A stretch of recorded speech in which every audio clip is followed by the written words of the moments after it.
나도 그러면 할 말 많아. 어떻게 자식이 부모 집에 사는데 관리비를 내라고 해? 다들 그냥 합쳐서 살아. 그리고 자식이 들어와서 모시고 산다고 그러면 오히려 고마워한다고. 함께 살아서 엄마 아빠가 좋은 게 뭐가 있었는데? 추워서 병나고 엄마는 너 수발 들다가 골병 나게 생겼는데 그리고 네가 우리를 모시고 살아? 입은 삐뚤어졌어도 말은 바로 해야지. 진주 네가 얹혀 사는 거잖아. 그게 그거 아니야? 그리고 엄마 아빠 더 늙으면 누가 돌보는데? 나잖아. 그래. 그리고 더 병들면 요양원에나 넣어놓고 이 집은 네 앞으로 해놓으려는 거지. 이렇게는 더 이상 못 살겠으니까 이만 나가라.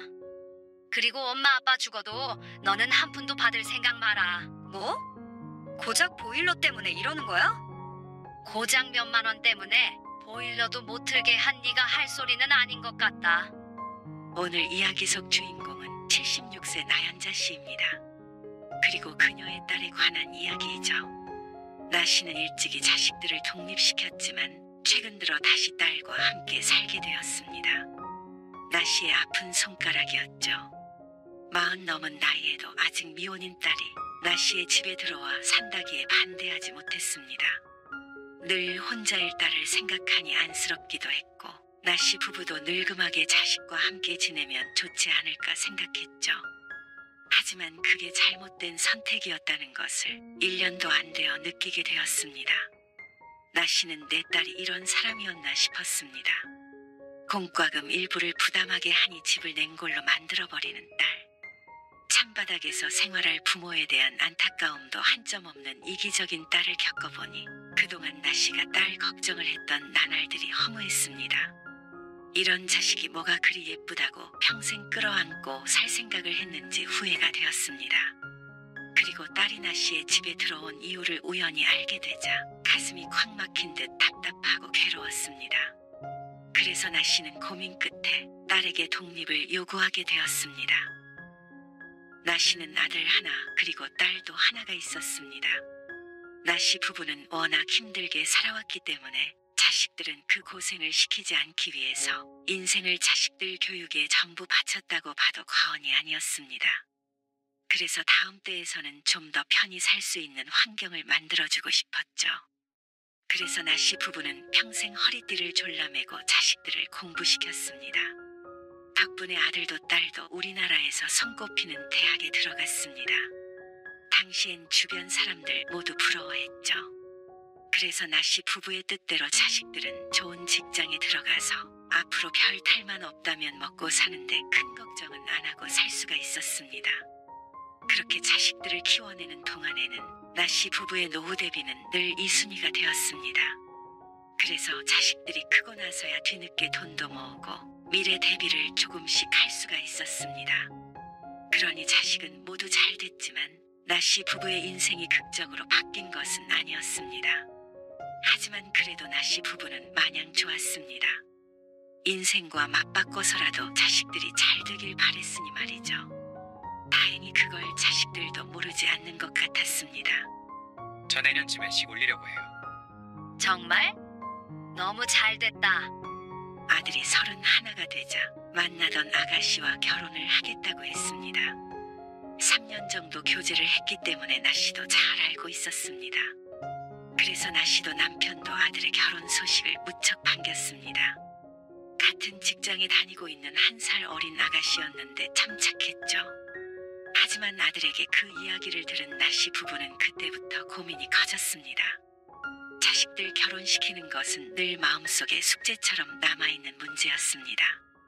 그래서 노후 대비를 하면서도 자식들 집 한 칸 마련하는 것에 조금이라도 보탬이 되고자 따로 모아두고 있던 참이었죠. 하지만 막상 아들이 결혼할 때가 되자 이 정도로 될까 싶었습니다. 능력 닿는 한에서 최대한 해주고 싶은 것이 부모의 마음이었습니다. 이거 전세금에라도 좀 보태. 나 씨가 집으로 찾아온 아들에게 돈이 담긴 통장을 쓱 밀었습니다. 그러자 아들이 통장은 열어보지도 않고 다시 나 씨에게 밀어주었습니다. 저도 모아둔 돈 있어요. 그건 그거고 이거 가져가서 보태라는 말이지. 남편의 말에도 아들은 고개를 가로저었습니다. 아니에요.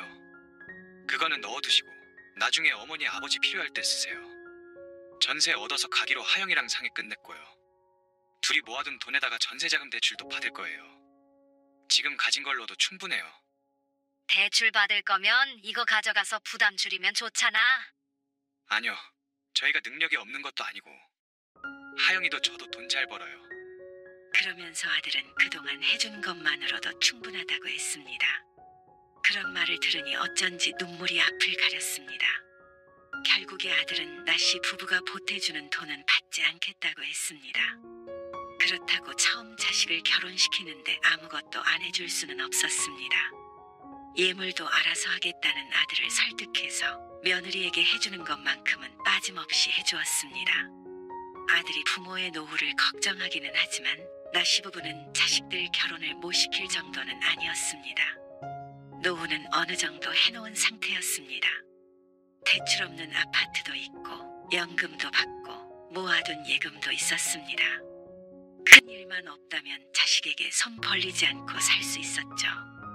그렇게 아들이 결혼시킨 지 10년이 넘었지만 그 뒤로 또 다른 결혼식은 없었습니다. 자식이 둘인데 말이죠. 벌써 큰 손주는 중학교에 들어갈 나이가 되어가는데도 불구하고 2살 터울의 딸은 아직까지 미혼이었습니다. 이제 41가 된 딸도 한때는 결혼을 약속한 사이가 있었습니다. 하지만 당시 결혼 이야기가 나오다가 헤어진 뒤로는 한 번도 결혼 소식은 없었습니다. 그 사이사이에 만나는 사람들은 있었던 것 같지만 그게 결실을 맺지는 못한 모양이었습니다. 40대가 넘어가게 되니 본인도 포기를 한 듯했고 나씨 부부도 이미 늦었다고 생각했고 마음속에서 어느 정도 단념한 지 몇 년 되었습니다. 이제는 딸은 늘 독신으로 살겠다고 얘기하고 다녔습니다. 오히려 이제는 그게 편하다면서 말이죠. 나씨 부부도 소가리를 많이 했지만 딸이 혼자가 좋다니까 결혼을 닥달할 수 없었습니다. 결혼이 혼자 할 수 있는 일도 아니고 요즘은 옛날과는 다르게 혼자 사는 사람도 많았으니 말이죠. 딸도 혼자 사는 삶에 만족하는 것 같아서 그걸로 됐다 싶었습니다. 그러던 어느 날이었습니다. 당신 괜찮아? 지금은 괜찮지? 아이고, 이대로 가는가 싶어서 놀랐네. 당신이 놀랐어? 내가 더 놀랐지. 퇴원은 언제 한대? 입원한 지 얼마나 됐다고 벌써 퇴원이야? 아, 답답하니까 그렇지. 어느 날 갑자기 쓰러진 남편.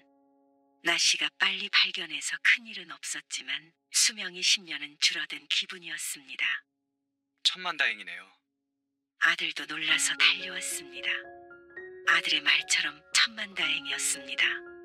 쓰러지면서 어디를 부딪혔다거나 나씨가 집에 없었더라면 지금 이렇게 마주보고 있을 수 없었을지도 몰랐습니다. 어머니도 건강에 신경 쓰셔야 해요. 그래, 그래야지. 아들 말처럼 나씨 또한 걱정이 되었습니다. 나씨도 이제는 병원에 들락날락해도 이상할 나이가 아니었으니 말이죠. 걱정 말어. 내 건강도 그렇고 아버지도 엄마가 잘 신경 쓸 테니까. 하지만 아들이 걱정할까봐 싶어서 밝게 이야기했습니다. 그리고 딸도 걱정이 됐는지 찾아와서 한참 이야기하다가 돌아갔습니다. 며칠 뒤에 남편이 퇴원한 뒤에 아들과 딸이 아버지 좀 살핀다며 집으로 다시 찾아왔습니다. 함께 식사를 하고 앉아서 얘기를 하는데 딸이 갑자기 직장 얘기를 꺼냈습니다. 엄마, 나 이번에 이직하려고 그러거든. 왜? 지금 회사 좋잖아. 갑작스러운 딸의 말에 나씨가 되물었습니다. 힘들어서 못하겠어. 일이 많아? 당연하지. 그래서 몇 달은 일 쉴 거야. 그리고 나서 조금 더 작은 회사에 들어가던지 하려고. 그래도 괜찮겠어? 어차피 딸린 자식도 없는데 뭘. 스트레스 받아서 더 이상 못 다니겠어. 돈 좀 덜 벌면 어때? 그냥 좀 편히 살래? 어지간하면 다니지 그래. 아무리 자식이 없어도 혼자 살려면 돈이 필요하잖아. 아들의 말에 딸은 아랑곳하지 않았습니다. 그래. 원하는 대로 해야지 뭐. 딸이 알아서 잘 결정했겠거니 싶어서 나씨는 고개를 끄덕였습니다. 그런데 문제는 그것이 아니었습니다. 근데 이참에 이사도 할까 싶어. 이사? 응. 엄마 집으로 들어올까? 벌써 딸이 나가서 산 지가 10년이 넘었습니다. 그런데 갑작스럽게 김 씨의 집으로 돌아오겠다는 말에 조금 당황스러웠죠. 아빠도 이번에 쓰러지기도 했고. 나중에 엄마도 아프면 어떡해? 나도 생각이 좀 많아지더라고. 그것 때문에 들어오겠다고? 우린 괜찮아. 그냥 이래저래 서로 좋지 않을까 싶어서. 나도 혼자 밥 해먹는 것도 지겹기도 하고. 이직하면 아무래도 경제적으로는 좀 아끼긴 해야 하니까. 너 불편하지 않겠어? 나는 별로? 엄마 아빠는 불편해? 사실 전혀 불편하지 않다고 하면 거짓말이었습니다. 딸이 독립하기 전까지 뒷바라지했던 기억이 결코 쉬운 것은 아니었으니 말이죠. 딸은 나씨 부부가 걱정돼서 들어오겠다고는 했지만 어쩐지 돌보는 일이 서로 반대가 될 것 같은 느낌이었습니다. 하지만 자식이 집에 들어와서 살겠다고 하는데 반대할 수는 없었습니다. 그러자 오피스텔에 살던 딸이 당장 집을 정리하고 들어오겠다고 했죠. 하지만 아들은 어쩐지 걱정스러운 듯 했습니다. 그러다 오히려 어머니 아버지가 골병이라도 드시는 거 아닌가 모르겠어요. 내가 같이 사는데 왜 엄마 아빠가 골병이 들어? 너 또 어머니 부려먹을 거 아니야. 내가 애야? 그럼 너 월세는 얼마씩 낼 건데? 월세? 부모님 집에 사는데 왜 월세를 내? 그럼 공짜로 살아. 월세를 내든 뭐를 내든 들어가서 사는 데 있어서 어느 정도 부담은 하게 해야 맞지. 밥도 먹을 거고 공과금도 낼 거 아니야. 같이 사는 게 쉬운 게 아닌데 너도 책임감은 있어야지. 아니, 엄마는 가만히 있는데 왜 오빠가 그래? 너무 매정하잖아. 뭐가 매정해? 상식적으로 원래 내던 월세라도 내야지. 학생도 아니고. 듣고 보니 아들 말도 일리가 있었습니다. 월세까지는 아니더라도 최소한의 생활비는데 하다못해 관리비나 공과금 같은 거라도 어머니도 꼭 받으세요. 아들은 강경했습니다. 그 정도도 안 낼 거면 같이 살면 안 된다고 말이죠. 아, 알았어. 내가 그러면 매달 공과금 낼게. 가습이랑. 그럴래? 그건 많이 나오지는 않으니까. 참나? 됐지? 나씨도 이 정도면 합리적인 제안이라고 생각했습니다. 전기나 가스를 많이 쓰지 않으니 한 달 공과금이 그리 많이 나오지 않았습니다.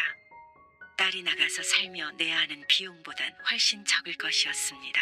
그리고 너 어머니 부려먹지 말고. 아, 안 그런다니까. 그렇게 한 달이 안 되어서 딸은 나씨의 집으로 들어오게 되었습니다. 엄마, 나 오늘 일찍 퇴근해. 저녁 집에서 먹을 거야. 그래. 알겠어. 그리고 어제 벗어놓은 바지는 세탁기 돌리면 안 돼. 손빨래 해야 해. 그러고서는 급하게 나가는 딸. 나씨도 아들도 걱정했던 것이 이런 것이었습니다. 나씨는 나이 70이 넘어서 뒤늦은 자식 뒷바라지를 해야 하는 상황이 되었습니다. 하지만 처음부터 이랬던 것은 아니었습니다. 딸이 회사를 그만두고 집에서 3개월 동안 쉬었는데 그때는 나씨가 밥을 먹을 때 숟가락 하나 정도 더 놓으면 됐었고 딸도 자신의 빨래는 스스로 했었습니다. 하지만 다시 직장에 나가게 되면서 딸은 점점 집안일에 손을 놓게 되었습니다. 밥은? 차려놨으니까 얼른 씻고 와. 된장찌개 끓였어? 낮에 전화로 된장찌개 끓여놓으라며. 나씨는 군 식구가 늘어난 집안 살림을 혼자 도맡아 해야 했습니다. 거기에 더해 남편도 자꾸 병원 갈 일이 생기니 미칠 노릇이었습니다. 나는 엄마 집에 들어오길 잘한 것 같아. 딸은 그런 나씨의 속도 모르고 말했습니다. 퇴근 후에 나씨가 차려주는 밥을 먹으면서 말이죠. 이런데 시집은 뭐하러 가? 그래도 좋은 사람 있으면 가야지. 좋은 사람 없어. 나는 그냥 평생 이렇게 살래. 그러면 살림도 돕고 해. 일하는데 어떻게 거기까지 신경 써? 딸이 결혼을 안 한 것에 대해서는 포기를 했었는데 몸이 힘드니 차라리 시집이라도 갔으면 하는 마음마저 들었습니다. 하지만 딸은 지금의 삶에 무척 만족한 듯 했습니다. 아무래도 아버지 병수발도 나씨가 들고 있고 아직까진 자식으로서 고생스러운 것이 없으니 말이죠. 오히려 나씨가 하지도 않아야 할 고생을 하고 있었습니다. 엄마, 이번 달 전기세 많이 나왔더라. 왜지? 에어컨도 안 틀었잖아. 전기세가 많이 나와? 이것 봐. 작년에 비교했을 때 훨씬 높게 나왔지. 딸이 관리비 고지서를 펼쳐서 손가락으로 어느 부분을 찝었습니다. 그거는 너랑 같이 살기 전이잖아. 아, 그러네. 딸이 민망한 듯 웃었습니다. 아무래도 나씨 부부에 비해서 딸의 전기 사용량이 월등히 높을 수밖에 없었습니다. 아무리 저녁에만 있는다고 하더라도 말이죠. 딸의 방에는 컴퓨터도 있고 이것저것 꽂혀있는 전기가 많았습니다. 나씨가 빼두려고 해도 딸이 못하게 막았습니다. 그러니 평소보다 높게 나오는 게 정상이었습니다. 딸이 나씨의 집으로 들어온 것이 한여름이었습니다. 당시 처음 나온 관리비를 보고는 딸이 기함을 했던 기억이 있었습니다. 딸은 에어컨을 아끼지 않고 켰는데 딸이 살던 오피스텔과 아파트는 면적이 다르니 나오는 관리비도 크게 차이가 있는 것이 당연했습니다. 전기세도 한몫했고 말이죠. 그 당시에는 펄쩍 뛰며 괜히 합가를 했다고 투덜댄 적이 있었습니다. 하지만 나씨 부부가 집에 있을 때는 냉방을 최소화만 하기에 딸도 할 말이 없었습니다. 어쨌거나 가장 많이 쓰는 사람은 딸임이 분명했고 본인도 알고 있으니 말이죠. 여름이 끝나면 줄겠거니 생각했던 딸은 겨울이 시작되자 오히려 더 예민해졌습니다. 나씨 부부는 오히려 냉방은 조금 덜하고 살아도 난방을 안 하면 집이 13도, 14도까지 내려가기에 난방은 늘 하고 살아야 했습니다. 물론 딸과 함께 살면서 난방비는 더 나왔습니다. 실내에서는 늘 반팔 반바지를 입고 살았으니 조금이라도 추우면 견디지 못하는 딸 때문이었습니다. 그러니 새벽엔 늘 보일러를 켜두었고 주말은 말할 것도 없이 항상 바닥이 뜨끈했습니다. 그런데 돈을 내는 입장에서는 그게 무척이나 신경이 쓰이는 모양이었습니다.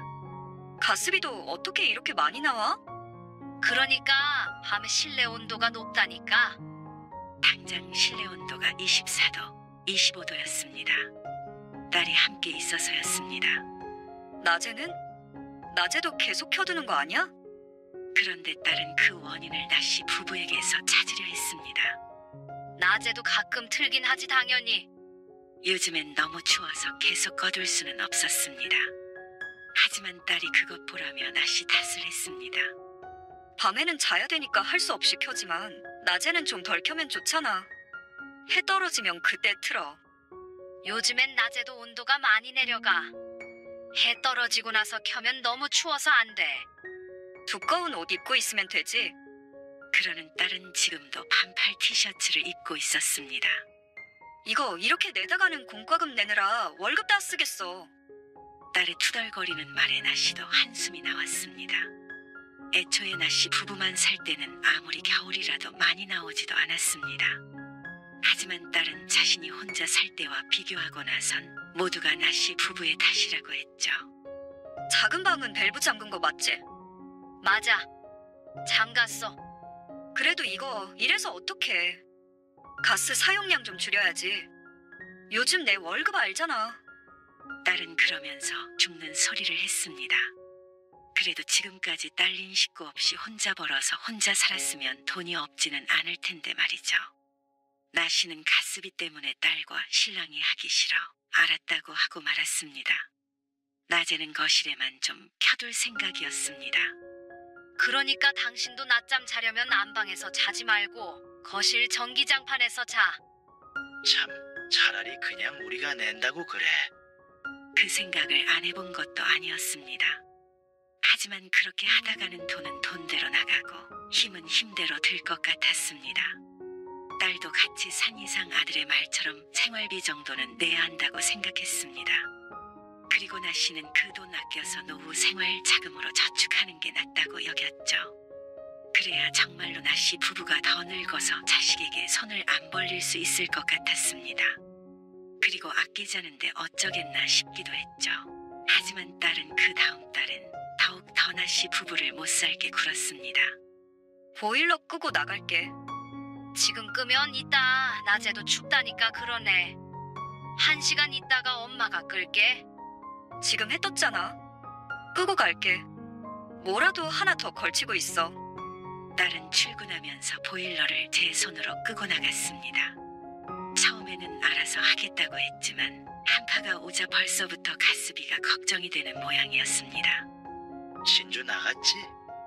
이거 보일러 좀 켠다. 아이고, 또 고지서 보고 몰래 켰네 어쨌네 할까봐 무섭네. 그래도 어떡해? 얼어주고? 그 기집애는 늙은 엄마 아빠는 얼어죽으라고 그러는 거야? 아, 왜 이상한 걸로 고집을 부려? 그건 남편의 말에 나씨도 동의를 했습니다. 오히려 낮에는 춥고 밤에는 뜨끈하니 잘 걸리지도 않는 감기에 걸리기도 했습니다. 늘상 비슷하게 유지했던 실내 온도가 들쑥날쑥했습니다. 자신이 집에 없는 평일 낮에는 보일러도 제대로 못 켜게 하는 딸이 어이가 없으면서도 한편으로는 걱정도 됐습니다. 평범하게 직장에 다니고 따로 크게 돈 나갈 일도 없을 것 같은 딸이 이 정도로 돈돈거리는 걸 보면 무슨 일이 있나 하고 말이죠. 그러니까 딸에게 막 윽박을 지를 수도 없고 그냥 낮에 좀 춥게 있자 싶었습니다. 그러던 어느 날이었습니다. 갑작스럽게 아들 며느리가 집으로 찾아왔습니다. 회사 나갈 시간 아니야? 무슨 일이야? 오늘 쉬어요. 어디 좀 가는데 지나가다가 들렀어요. 이것도 좀 전해드릴 겸.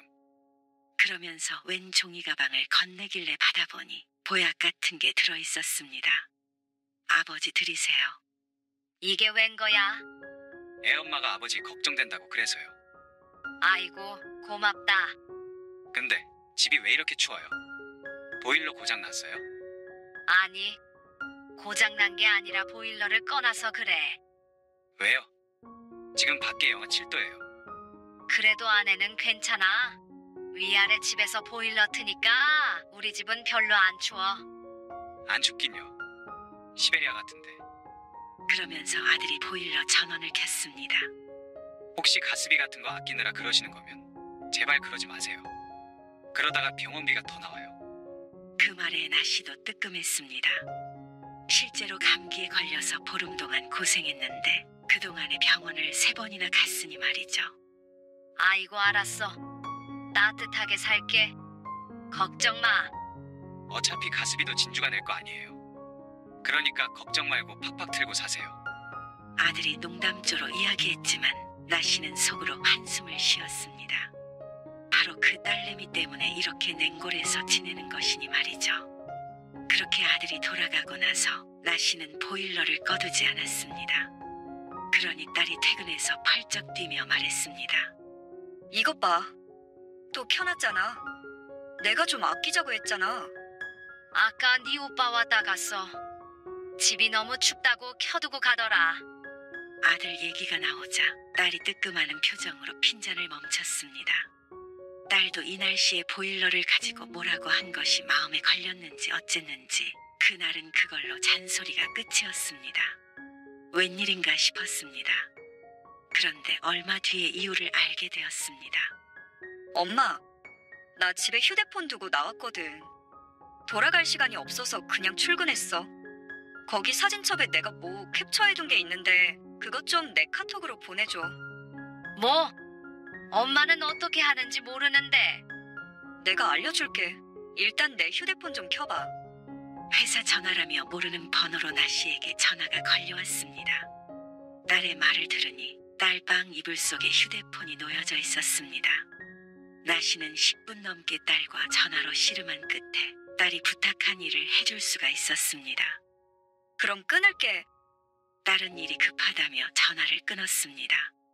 딸 휴대폰을 책상 위에 올려두려는데 그때 카톡하고 메시지가 울렸습니다. 미연이라고 적혀 있었는데 나씨도 익히 아는 이름이었습니다. 딸의 친한 친구이고 딸처럼 결혼을 안 해서 나씨가 기억하고 있었죠.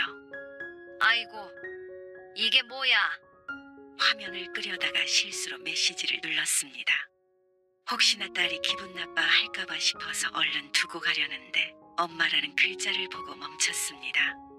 딸이 친구에게 보냈던 메시지였는데 나씨 부부에 관해서 적혀 있었습니다. 이러면 안 되는데 하면서도 자신의 이야기에 읽어볼 수밖에 없었습니다. 그런데 내용이 기가 막혔습니다. 우리 집은 보일러 안 켜. 크크크. 내가 못 틀게 했어. 크크크. 웃는 글자가 난무하는 메시지에는 우리 집은 자신이 없으면 절대 보일러를 못 틀게 했다며 즐거워하는 내용이 적혀 있었습니다. 자신이 난방비를 내니 그렇게 하게 했다며 말이죠. 그 메시지를 보고는 가슴이 덜컥 내려앉았습니다. 딸이 아끼자기에 나씨 부부도 옷을 한 겹을 더 입는 한이 있어도 그렇게 했습니다. 그런데 딸은 그걸 가지고 비웃듯이 이야기하고 있는 것 같았습니다. 자신의 오해일 수도 있지만 더 위의 내용을 읽어보니 오해는 아닌 듯 했습니다. 우리 오빠가 엄마 아빠 챙기라고 매달 돈 붙여주거든. 그걸로 공과금 내고 있어. 남겨서 내 용돈에 보태려면 낮에 좀 추워도 할 수 없지. 크크크. 나씨도 전혀 몰랐던 내용이었습니다. 하지만 이제 생각해보니 아들이 와서 했던 말이 뇌리를 스쳤습니다. 어차피 여동생이 내는 것이기에 실컷 틀라던 그 말 말이죠. 단순히 농담이라고 생각했었는데 아들이 돈을 주고 있었던 모양이었습니다. 그러니 돈 걱정은 말라고 말을 했던 것이었습니다. 하지만 딸은 그 돈을 받고서도 나씨 부부에게 그렇게 난리를 친 모양이었습니다. 힘들다고 난방비 아끼자고 말이죠. 용돈 얘기를 꺼내는 것을 보면 그 외에는 힘든 일도 없어 보였습니다. 단순히 정말 자신의 돈을 쓰기가 싫은 것이었습니다. 그걸 보자 나씨는 자신도 모르게 다른 메시지까지 올려보게 되었습니다. 이런 이야기가 나온 걸 보면 부모 이야기를 처음 한 이유가 있을 테니 말이죠. 그런데 다른 메시지들을 확인하자 더 이상 휴대폰을 들고 있기도 힘들었습니다. 그 내용은 나씨의 집에 관한 내용이었습니다. 자신은 결혼을 하지 않고 살 것이기 때문에 나씨 부부의 집을 자신이 혼자 물려받아야 한다며 이 집에서 살다가 자연스럽게 자신의 명의로 바꿀 것이라고 했습니다. 그리고 나씨의 아들은 딸이 적극적으로 부모를 모시겠다고 하기에 어느 정도 묵과한 상태라고 했습니다. 그러면서 부모를 부양할 마음은 없다며 나씨까지 아프게 되면 요양원에 모시겠다며 친구와 쑥덕거리는 딸의 메시지를 보니 허탈한 기분이 들었습니다. 속이 시커먼 구렁이가 들어앉아 있는 딸이 다른 생각이 있어 나씨의 집에 들어온 것이었습니다.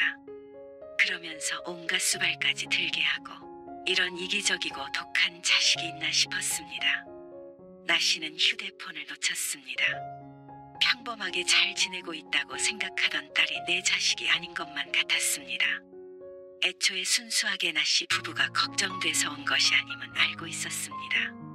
좀 더 편하게 살고 싶은가 보다 하는 마음은 있었지만 노후에 부모를 내팽개치고 혼자 재산을 가져가려는 생각까지 하고 있는 줄은 꿈에도 몰랐죠. 나씨는 당장 아들에게 전화를 걸었습니다. 너 진주한테 매달 돈 붙여주니? 네. 어머니 대신 장도 보고 하라고요. 얼마나? 60만 원씩 보내고 있는데요. 왜 그러세요? 진주가 말 안 해요? 그러면서 아버지 쓰러지고 나서 딸과 함께 의논해서 용돈을 주기로 했다고 말했습니다. 아들이 60만 원을 내는 대신에 딸은 30만 원씩 내기로 했다는데 그걸 딸이 비밀로 한 것 같았습니다. 저는 진주가 자기한테 달라고. 어머니 아버지 생활은 알아서 책임진다고 하길래 당연히 그런 줄 알고 있었어요. 그런데 그 돈을 받고도 늙고 병든 부모가 보일러도 제대로 못 틀게 했다는 건 불효를 넘어서 학대나 마찬가지였습니다. 아들도 나씨의 말을 듣고 분개했습니다. 당장에 쫓아오겠다는 걸 나씨가 말렸습니다. 아들이 와서 해결될 일은 하나도 없었습니다. 너무나도 간단하고 명확한 방법이 한 가지 있을 뿐이었죠. 그리고 딸이 퇴근해서 돌아왔을 때 나씨가 딸에게 말했습니다. 이 집에서 나가라. 무슨 말이야 뜬금없이? 내 핸드폰은? 오늘 답답해 죽는 줄 알았네. 딸은 상황 파악을 못하고 태연하게 물었습니다. 나씨는 주머니에 있던 휴대폰을 집어서 딸에게 건넸습니다. 혹시 내 핸드폰 봤어? 그러자 딸이 인상을 쓰며 물었죠. 너 네 오빠한테 매달 돈 받는다며? 그건 왜 말 안 했어? 나씨의 말에 딸의 표정이 굳어졌습니다. 누가 그래? 그게 중요해? 오빠가 그래? 아니면 진짜로 내 핸드폰 봤어? 둘 다야. 어쩜 이런 못된 게 다 있어. 엄마 아빠 감기 걸려서 그렇게 고생한 거 뻔히 알면서 힘들다고 보일러도 못 틀게 하더니 너는 낮에는 따뜻한 사무실에서 일하고 밤에는 집에 와서 보일러 빵빵하게 틀고 자고 발 뻗고 잠이 잘 와? 그러자 딸이 입을 꾹 다물었습니다.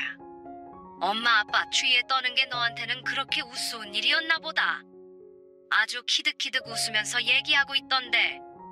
왜 남의 핸드폰을 봐? 딸은 할 말이 없는지 소리를 버럭 질렀습니다. 이제 마흔인 딸이 맞나 싶었습니다. 어쩜 어렸을 적보다도 철이 안 들어있는지 모를 노릇이었죠. 그 돈을 받으면서도 엄마 아빠가 낮에 좀 따뜻하게 있는 게 그렇게 싫었어? 매달도 아니고 1년 중 서너 달이야. 나도 그러면 할 말 많아. 어떻게 자식이 부모 집에 사는데 관리비를 내라고 해? 다들 그냥 합쳐서 살아. 그리고 자식이 들어와서 모시고 산다고 그러면 오히려 고마워한다고. 함께 살아서 엄마 아빠가 좋은 게 뭐가 있었는데? 추워서 병나고 엄마는 너 수발 들다가 골병나게 생겼는데. 70 넘은 부모를 이렇게 부려먹나 싶었습니다. 그래놓고는 모시고 산다는 표현을 하는 딸이 참 뻔뻔하다고 생각됐죠. 네가 우리를 모시고 살아? 입은 삐뚤어졌어도 말은 바로 해야지. 진주 네가 얹혀 사는 거잖아. 그게 그거잖아. 그리고 엄마 아빠 더 늙으면 누가 돌보는데? 나잖아. 그래. 그리고 더 병들면 요양원에나 넣어놓고 이 집은 네 앞으로 해놓으려는 거지. 그러자 뜨끔하는 표정을 짓는 딸. 숨기지 못하는 표정에 이제는 기가 차지도 않았습니다. 이렇게는 더 이상 못 살겠으니까 이만 나가라. 그리고 엄마 아빠 죽어도 한 푼이라도 받을 생각 마라. 뭐? 고작 보일러 때문에 이러는 거야? 고작 몇만 원 때문에 보일러도 못 틀게 한 네가 할 소리는 아닌 것 같다. 딸은 안 나가겠다고 버텼지만 나중엔 아들까지 쫓아오는 바람에 하는 수 없이 짐을 싸야만 했습니다. 내가 여태 보냈던 돈 다 토해내고 어머니한테 여태까지 지낸 월세도 드려. 너 대신 고생했던 것까지 쳐서 다 드려. 알겠어? 아들이 잡아먹을 듯이 이야기하자 딸은 억울해하면서도 대들지 못했습니다. 나씨 부부는 그럴 힘이 없을지 몰라도 아들이라면 충분히 그렇게 하고도 남았으니 말이죠. 그리고 아들의 말처럼 나씨는 딸에게서 돈을 받았습니다. 하지만 그 돈으로 마음의 상처가 치유되는 것은 아니었습니다. 딸과의 사이는 이미 틀어졌고 무엇으로도 자식에게 배신당한 것 같은 이 기분은 시간이 지나도 나아질 수는 없을 것 같았습니다. 나씨 부부는 자신들이 자식을 잘못 키웠나 싶었습니다. 그러니 딸이 부모는 뒷전이었나 생각이 됐죠. 하지만 딸은 시간이 지나 나씨 부부에게 사죄를 했습니다. 가족이라고는 나씨 부부와 오빠밖에 없는데 모두가 자신에게 등을 돌렸으니 마음 붙일 곳이 없었던 모양이었습니다. 그렇게 배우자도 가족도 없이 살아가려고 생각하자 그제서야 사과할 마음이 들었는지도 몰랐습니다. 하지만 나씨는 그런 딸을 돌려보냈습니다. 나씨가 좀 더 나이가 들어 자식 하나가 더 아쉬울 나이가 되면 모르겠지만 지금으로서는 시간이 더 필요했습니다. 딸이 진정으로 후회를 한다면 언젠가는 나씨의 마음도 돌아설지도 모르겠지만 적어도 그것이 지금은 아니었습니다.